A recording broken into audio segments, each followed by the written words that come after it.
వ్యక్తే బిఎల్ఓగా ఉండాలి. కానీ అలాంటి సందర్భాలు చాలా తక్కువ. కాబట్టి నెక్స్ట్ ఎక్కువ సమయము ప్రజలతో అంటే ఆ ఊరిలో ఆ ఆవాస ప్రాంతంలో ఉండేదెవరు? పంచాయత్ సెక్రటరీలు, ఉపాధ్యాయులు, మున్సిపల్ సిబ్బంది. మరి ఉపాధ్యాయులను బిఎల్ఓగా నియమిస్తే అటు పాఠశాలలు అంటే భారత భావి పౌరులు వారికి చాలా డ్యామేజ్ జరిగేటువంటి అవకాశం ఉంది. కాబట్టి వీళ్ళను మినహాయిస్తూ నెక్స్ట్ పంచాయత్ సెక్రటరీలు. పంచాయతీ సెక్రటరీ లేనటువంటి ప్లేసుల్లో నెక్స్ట్ ఆప్షన్గా అంగన్వాడీ టీచర్లను, అంగన్వాడీ టీచర్లు కూడా లేనటువంటి వార్డుల్లో ఆశా వర్కర్లను ఈ రకంగా తీసుకునేటువంటి ప్రయారిటీ ఉంటుంది. అందుకే యాక్చువల్ మన మహమ్మదాబాద్ మండలంలో మాత్రమే అంగన్వాడీ టీచర్లు ఎక్కువగా ఉన్నారు బిఎల్ఓగా, మిగతా మండలాలతో పోల్చుకుంటే. ఓకే సార్ ఇప్పుడు మీ అపాయింట్మెంట్ గురించి కానీ మీ బాధల అంటే మీ అనకంటే మా అనడం బెటరు, మన బాధల గురించి నేను చెప్పే స్టేజ్లో అయితే నేను లేను సార్. ఎందుకంటే నేను కూడా మీతో. కాబట్టి పరిపాలనకు సంబంధించిన వ్యవహారాల్లో నేను అడ్మినిస్ట్రేషన్ పరంగా ఎలాంటి హామీ కానీ ఎలాంటి ఆన్సర్ కానీ నేను ఇవ్వలేను సార్. సో ఖచ్చితంగా ఈ రకంగా మనం అపాయింట్మెంట్ ఆర్డర్ మనము తీసుకున్నాం కాబట్టి సెక్షన్ 13B(2) ప్రకారం మనం తీసుకున్నాము. దీన్ని తూచా తప్పకుండా మన ముందు ఉన్నటువంటి విధులు ఏవైతే ఉన్నాయో బిఎల్ఓగా మనకున్నటువంటి పాత్ర ఏదైతే ఉందో దాన్ని ఖచ్చితంగా మనము అమలు చేయాల్సిందే.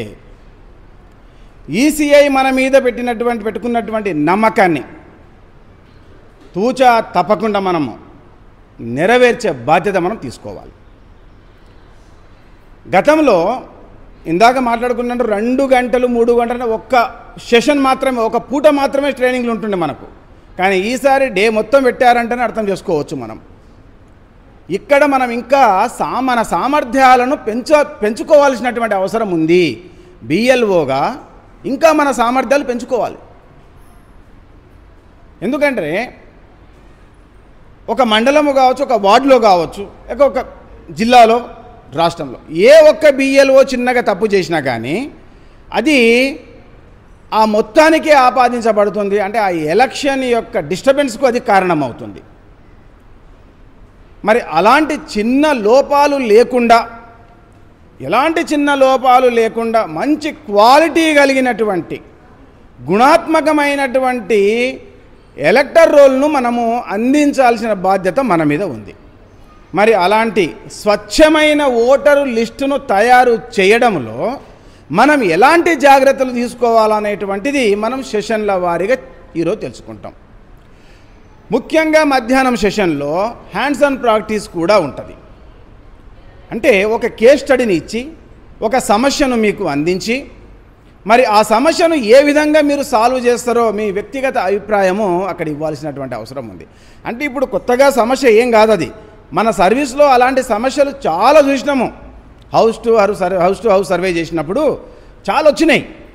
కానీ ఆ సమయంలో మనము కొంత తెలిసి కావచ్చు, తెలియక కావచ్చు, తప్పులు చేసి ఉంటాం.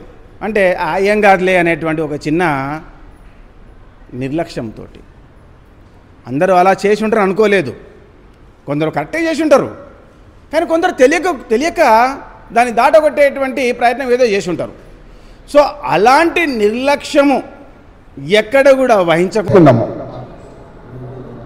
ఇక అందరం రోజు మనం గతంలో మనం చేశాము, కానీ ఈ రకంగా క్రాస్ చెక్ చేయకపోవడం వలన మన ఓటర్ లిస్టు ఎప్పుడూ కూడా తప్పుల తడకానే ఉంటుంది.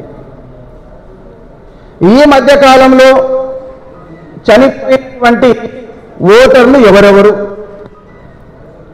ఇలాంటివన్నీ కూడా ఒకసారి మనం తీసుకుందాము. మరి వీటికి సంబంధించినటువంటి ఫామ్స్ ఏవేవో ఇప్పటికే మీకు వచ్చేస్తున్నాయి. మరి వారి ఇంటికి వెళ్ళి ఇలాంటి సమాచారము వారి నుంచి క్లియర్గా తీసుకొని ఆయా ఫామ్స్ను మనము ఫిలప్ చేయించుకుంటాం. కొందరు ఫిజికల్ ఫామ్ ఇవ్వచ్చు మీకు, మరికొందరు ఆన్లైన్ ద్వారా కూడా సబ్మిషన్ చేయవచ్చు. వాళ్ళు సబ్మిషన్ చేసినటువంటి లేక ఇచ్చినటువంటి ఫామ్స్ కరెక్టా కాదా అనేటువంటిది, అంటే ఇక్కడ కొందరు వ్యక్తుల గురించి మనకు అవగాహన లేనప్పుడు ఖచ్చితంగా ఆ ఇంటికి వెళ్ళి ప్రూఫ్ తీసుకొని మనము దాన్ని యాక్సెప్ట్ చేయడమా లేదంటే రిజెక్ట్ చేయడం అనే నిర్ణయం మనము తీసుకుంటాం. ఇప్పటికీ కూడా ముఖ్యంగా ఈ డిలిషన్ లోపల ఫామ్ 7 ఫిలప్ చేసేటప్పుడు ఎవరైతే దరఖాస్తుదారుడు ఉంటాడో, ఫర్ ఎగ్జాంపుల్ ఒక ఫ్యామిలీలో కుటుంబ పెద్ద అయినటువంటి తన తండ్రి గారు చనిపోయి ఉంటారు, తన కొడుకు దరఖాస్తు పెట్టుకొని ఉంటాడు ఫామ్ 7 ద్వారా, మా నాన్నగారు చనిపోయారు కాబట్టి తన పేరును ఓటర్ లిస్ట్ నుంచి తొలగించడానికి దరఖాస్తు చేసి ఉంటాడు. కానీ అతనికి తెలియక వాళ్ళ నాన్న పేరు రాయాల్సినటువంటి కాలంలో తన పేరు రాసుంటాడు, తన పేరు రాసినటువంటి కాలంలో వాళ్ళ నాన్నగారి పేరు రాసుంటాడు. మనం కూడా అంటే ఒక్కొక్కసారి ఓవర్లుక్లో చూసుకోము, చనిపోయిన వ్యక్తి పేరు ఉంది, అప్లికేషన్ పెట్టినటువంటి పేరు ఉంది కాబట్టి టక్మని యాక్సెప్ట్ చేసేస్తాం. చివరగా అంటే ఎక్కడ కూడా మనం కూడా ఒకసారి ఓటర్ లిస్టును చూసుకోము. ఎలక్షన్ రోజు మాత్రం డైరెక్ట్ అక్కడ వెళ్ళిన తర్వాత అంటే ఓటర్ లిస్ట్ వచ్చిన తర్వాత ఆ ఓటర్ తనకు స్లిప్ రాదు, ఓటర్ స్లిప్ రాదు. అప్పుడు మీతోటి వాదన పెట్టుకుంటాడు, నా ఓటు ఎక్కడ పోయింది, మా నాన్న పేరు అట్టే ఉంది కానీ నా ఓటు లేదంటాడు. ఇక అప్పటిపోతే నేను చెప్తాపో అంటే ఇలాంటి సందర్భాలు వచ్చినాయి మేడం, అందుకే చెప్తున్నాను. దయచేసి ఎవ్వరూ అలా అనుకోవద్దు, మీరు అలాంటి పని చేయకపోవచ్చు, కానీ మన వాళ్ళు అలాంటి పని చేసింది కాబట్టి ఆ అనుభవం మాకుంది కాబట్టి సింపుల్గా నేను చెప్తాను. అక్కడ పోలింగ్ స్టేషన్లో మీ నాన్న ఓటు తన పేరు మీద మీరు వేసిరని నేను చెప్పేస్తాను అంట. అక్కడ వచ్చిన తర్వాత పోలింగ్ సిబ్బంది ఎవరో ఒప్పుకోరు, ఒకరి ఓటుని ఇంకొకరు వేయడానికి వాళ్ళు ఒప్పుకోరు. ఆ వచ్చినటువంటి వ్యక్తికి సపోర్ట్గా అక్కడ ఉన్నటువంటి ఏజెంట్స్ కూడా సపోర్ట్ చేస్తారు. పర్లేదు సార్, వాస్తవమే ఆ చిన్న పొరపాటు జరిగింది, వాళ్ళ నాన్నగారి పేరు తీయాల్సినటువంటి బదులు తన పేరు తీసేసిండ్రు, వాళ్ళ నాన్న పేరు అట్లే ఉంచేసిండ్రు, మేమందరం ఒప్పుకుంటున్నాం సార్, దానికి అవకాశం ఇవ్వండి సార్ అని ఆ ఏజెంట్స్ చెప్తుంటారు. కానీ వాస్తవానికి ఏ పోలింగ్ సిబ్బంది కూడా వాళ్ళ యొక్క రిక్వెస్ట్ని ఆమోదించారు సార్. ఎప్పుడైతే ఆ వ్యక్తికి ఓటు హక్కు లోపల రాదో, ఓటు వేయడానికి అవకాశం ఇవ్వరో, బయటికి వచ్చి ఆవేశంగా మనతోటి వాదన పెట్టుకుని ఉంటాడు.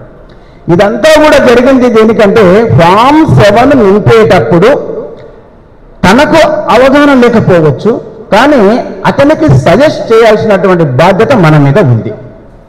సో ఇలాంటి పొరపాట్లు ఏమైనా ఉందా, ముఖ్యంగా ఫామ్ 7లో జరుగుతుంటా సరే మేడం. సో ఇదొక్కటి చూడండి. సో ఇలా ప్రతి అంశాన్ని కూడా సూక్ష్మంగా మీరు పరిశీలించిన పిదపనే, ప్రూఫ్ తీసుకున్న తర్వాతనే దాన్ని యాక్సెప్టా లేదంటే రిజెక్ట్ అనేటువంటి నిర్ణయము తీసుకోవాలి. ఇక్కడ హౌస్ టు హౌస్ మీరు సర్వే చేసేటప్పుడు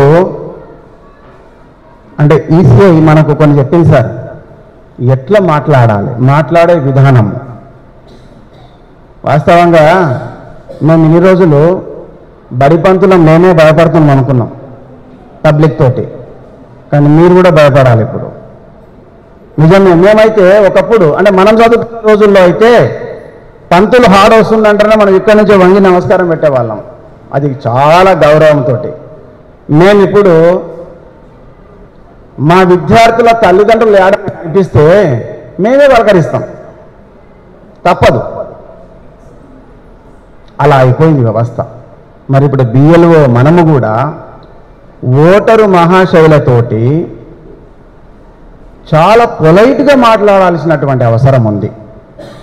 ఈరోజు నా ఇంటికి మీరు వచ్చి ఇన్ఫర్మేషన్ తీసుకోవడానికి వచ్చినప్పుడు నాకు టైం లేకపోతే నేను ఫలానా రోజు వస్తానమ్మా, ఆ రోజు వచ్చేంత తల్లి అని మీకు చెప్పినప్పుడు మళ్ళీ ఇంకో రోజు రావాల్సిందే.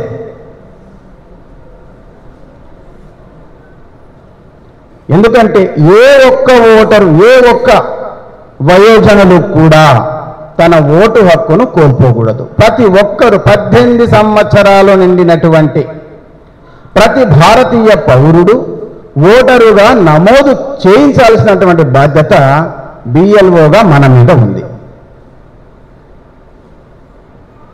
కాబట్టి ఖచ్చితంగా మన గ్రామములో ఉండేటువంటి ప్రతి 18 సంవత్సరాలు నిండినటువంటి వయోజనులను, అమ్మాయి కావచ్చు, అబ్బాయి కావచ్చు, థర్డ్ జెండర్ కావచ్చు, ఖచ్చితంగా వారిని ఓటరుగా నమోదు చేయాలి.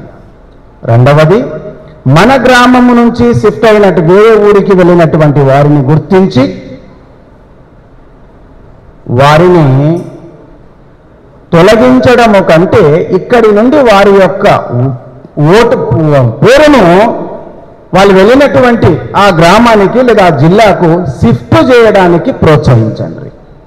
ఇక్కడ తొలగించి అక్కడ ఓటరుగా నమోదు చేయడం కంటే వారిని షిఫ్ట్ చేసుకోమని సలహా ఇవ్వండి. చనిపోయినటువంటి వ్యక్తులను ఖచ్చితంగా ఓటర్ లిస్ట్ నుంచి డిలీట్ చేయించండి. సో ఈ ముఖ్యంగా ఈ పనులు మనము చేస్తే మన ఓటర్ లిస్టు స్వచ్ఛంగా ఉంటుంది. మరి ఈ పనులు చేయడానికి మనకు రకరకాల ఫామ్స్ ఉన్నాయి. న్యూ ఓటరుగా నమోదు చేయడానికి ఏ ఫామ్ వాడతాం madam? Form 8, form 6. Next form 6A దేనికో వాడతాము సార్? Overseas voters వాడినాం. ఎంతవరకు మనం ఉందాలే, మనం జరిగినాయా? ఏదో ఒకటి రెండు ఉంటే ఉండింటుంది లోకల్లో, అది కూడా నాకు తెలిసి టౌన్లో ఒకరిద్దరు ఉంటారు, అది వాళ్ళు అప్లై చేసుకుంటేనే. కాబట్టి ఫామ్ 6A అయితే మనం పెద్దగా వాడలేము, ఎన్ఆర్ఐ ఓటర్స్కు వాడలేము. Form 6 is common. Next form 6B వాడినామా సార్? ఫామ్ 6B వాడలేమా? హోమ్ ఓటింగ్ వెళ్ళేటప్పుడు ఈ 85+ ఏజ్ ఉన్న వాళ్ళు ఉన్నారు కదా, వాళ్ళని మనమే ఐడెంటిఫై చేయాలి. ఎట్లా అంటే పిఎల్ఓ హౌస్ టు హౌస్ సర్వేకి వెళ్ళినప్పుడు కానీ తన దృష్టికి ఏ రకంగా వచ్చినా ఆయన వచ్చి బెడ్ సీనియర్ ఉన్నాడు తీసుకుపోయి వేసినా వేయలేడు. ఆయన మనకు వెహికల్ పెడతాం, మన వాలంటీర్లు ఉంటారు, ఎవరు ఉంటారు పొలిటికల్ పార్టీ తీసుకురారు వెహికల్, మనమే మన ఎన్నికల సంఘం తరఫున వాలంటీర్లు ఉంటారు, ఎన్ఎస్ఎస్ ఎన్సిసి చేసిన క్యాడర్లో వాళ్ళు ఉంటారు, పనిచేస్తారు. పోలింగ్ బూత్ రోజు, పోలింగ్ డే రోజు పోలింగ్ బూత్ దగ్గర వాళ్ళకి సాయం చేయడానికి. అట్లా కూడా రాదు వీళ్ళకు, పూరా బెడ్ రీడ్ అని అయినా వాళ్ళ ఓటు కావాలి మాకు అనేది ఎన్నికల సంఘం గుర్తించింది. వాళ్ళకే home voting form 12D collection మీరే చేస్తారు. ఆయన చూస్తారు, ఆయన హాలత్ చూస్తారు, ఆయన హెల్త్ కండిషన్ చూస్తారు. సీనియర్ సిటిజన్ సార్ ఆయన ఖచ్చితంగా ఇవ్వాలి. ఇట్లా అందరికి ఇస్తామా? 1200 ఓటర్లు ఉంటే ఒక 10 మంది 5, 2, 3 తేలుతారు, కొన్ని స్టేట్లో తేలరు కూడా. అట్లా పర్సన్ విత్ డిజేబిలిటీస్ ఉన్న వాళ్ళు కూడా వాళ్ళకి ఆల్రెడీ పీడబ్ల్యూడీ మార్కింగ్ ఉండాలి. అది ఫామ్ 6, 7, 8 అప్పుడు చెప్పుకుందాం. పీడబ్ల్యూడీ మార్కింగ్ 2 రకాలుగా ఎట్లా చేస్తామనేది ఆ ఉన్న వ్యక్తికి మాత్రమే. ఇప్పుడు ఆల్ ఆఫ్ సడన్ గా రేపు ఎలక్షన్ ఈ రోజు ఆయనకు మార్కింగ్ లేదు, ఇయ్యాలి ఓటు అంటే ఇయ్యలేము. అట్లా ఆయన కూడా హోమ్ ఓటింగ్ ఫామ్ 12 ఇస్తాము. మనం కూడా అధికారికంగా అట్లే వీళ్ళు ఎన్నికల రోజు ఓట్లేరు. వీళ్ళంతా మనం ఇప్పుడు మాట్లాడుకున్న వాళ్ళంతా పోలింగ్ డే రోజు వేయరు, పోలింగ్ కన్నా ముందే వీళ్ళు ఓట్లు అయిపోతాయి. ఇంకొక రకమైన ఓటర్లు ఉంటారు, ఎవరు నోటిఫై కదా, person absentee voters on essential service అంటే ఎమర్జెన్సీ విభాగాల్లో పనిచేసే వాళ్ళు, మెడికల్, తర్వాత ఎనర్జీ సెక్టర్ అంటే విద్యుత్. వీళ్ళకు ఏం ఫెసిలిటీ కల్పిస్తాం? వీళ్ళు కూడా పోలింగ్ కేంద్రానికి రావాలి, ఎందుకంటే అది లేకపోతే బతకలేము. డాక్టర్ లేకపోతే ఎమర్జెన్సీ కేసులో ఎలక్షన్ ఉన్నాయని ఆయనను అవకాశం ఇవ్వలేం కదా. డాక్టర్ ఎప్పుడు అందుబాటులో ఉండాలి, ఎప్పుడు ఏ ప్రమాదం వస్తుందో ఏ ఆపద వస్తుందో తెలియదు. కాబట్టి అట్లా కొన్ని సర్వీసెస్ను ఎగ్జెంప్షన్ చేసి ఎసెన్షియల్ సర్వీస్గా తీర్చి వాళ్ళకు కూడా ఓటు ఇచ్చి వాళ్ళు పోలింగ్ డే కన్నా ముందు రోజే పోస్టల్ ఓటింగ్ సెంటర్ అని ఒక కాన్స్టిట్యుయెన్సీ పరిధిలో ఒక రూమ్లో వాళ్ళకి సేమ్ మళ్ళీ ఓటు ఇచ్చి వాళ్ళ ఏపిచ్చి సేమ్ పోలింగ్ ఆఫీసర్ ఉంటాడు, ప్రిసైడింగ్ ఆఫీసర్ ఉంటాడు, సెక్యూరిటీ ఉంటుంది, వీడియో ఉంటుంది, వాళ్ళ గోప్యతను పాటిస్తూ వాళ్ళ ఓటును ఏంటంటే వినియోగించుకుంటారు. ఓటుని వేసుకునే హక్కు వాళ్ళకు కూడా ఉన్నది. నోటిఫై ఓటర్లో 4 రకాలు అయిపోయిన తర్వాత ఇప్పుడు మనము నిర్బంధంలో మగ్గుతున్న ఖైదీలకు ప్రివెంటివ్ డిటెన్షన్లో తీసుకున్న వాళ్ళకు 6వ రకంలో ఏంటంటే వాళ్ళకు కూడా బిఎల్ఓ ఓటు ఇస్తుంది అక్కడ జైలును సందర్శించి. అంటే ఇట్లా no voter to be left behind కింద వీళ్ళు ఇన్ని రకాల కేటగిరీలో ఓటర్లు ఉన్నారు. మనకు 6 రకాల ఓటర్లు ఉన్నారు. ఒకటే ఓటర్లు అని ఇన్ని రోజులు అనుకున్నాం, కానీ ఇంతమంది ఓటర్లు ఉన్నారు, 6 రకాల కేటగిరీలో ఓటర్లు ఉన్నారు. అయితే ఇప్పుడు ఈ ఓటర్లకు అందరికీ ఇప్పుడు ఒక సమస్య ఏంటంటే ఈ ఎలక్టోరల్ రోల్ ఉంది. ఈ ఎలక్టోరల్ రోల్ అనుకోండి ఇమాజినరీగా. సమస్య ఏంటంటే ఈ రోల్ బిఎల్ఓ తన విధి చేసిందా, పర్ఫెక్ట్గా చేసిందా అంటే కమిషన్ ఏమనుకుంటుంది అని అంటే ఎలక్షన్ కమిషన్ ఆఫ్ ఇండియా ఇప్పుడు స్పెషల్ ఇంటెన్సివ్ రివిజన్ పెట్టడానికి రాబోయే వారం రోజుల్లో 15 రోజుల్లో. కారణం ఏంటని అంటే ఈ మనం చేసిన ఓటర్ లిస్టులో లోపాలు ఉన్నాయని గుర్తించింది. లోపాలు ఉన్నాయని తెలుసుకోవడానికి బిఎల్ఓ ఒక 2 రకాల పద్ధతులు ఉన్నాయి. Pre revision activities, revision activity, post revision యాక్టివిటీస్లో భాగంగా ఒకటి ఏం రకం అని అంటే 1 to 9 స్టేట్మెంట్స్ రాసుకోండి. 1 to 9 స్టేట్మెంట్, 1 నుంచి 9 స్టేట్మెంట్ల ద్వారా ఇప్పుడు ఒక పర్సన్ దిశ ఏంది, ఓటర్ నీకున్న ఓటర్ జాబితా, నీకు ఇచ్చిన పోలింగ్ స్టేషన్ యొక్క 1200 ఓటర్ల లిస్టులో ఏమేమి తప్పులు ఉన్నాయి, ఏమేమి చేయాలి, ఏమేమి అంటే ఇది ఉన్నది అని ఆ దిశ ఇవ్వడానికి మనం ఇది ఫీల్డ్ వెరిఫికేషన్ కన్నా మనం ఇంటి దగ్గరనే కూర్చొని చేసే పని.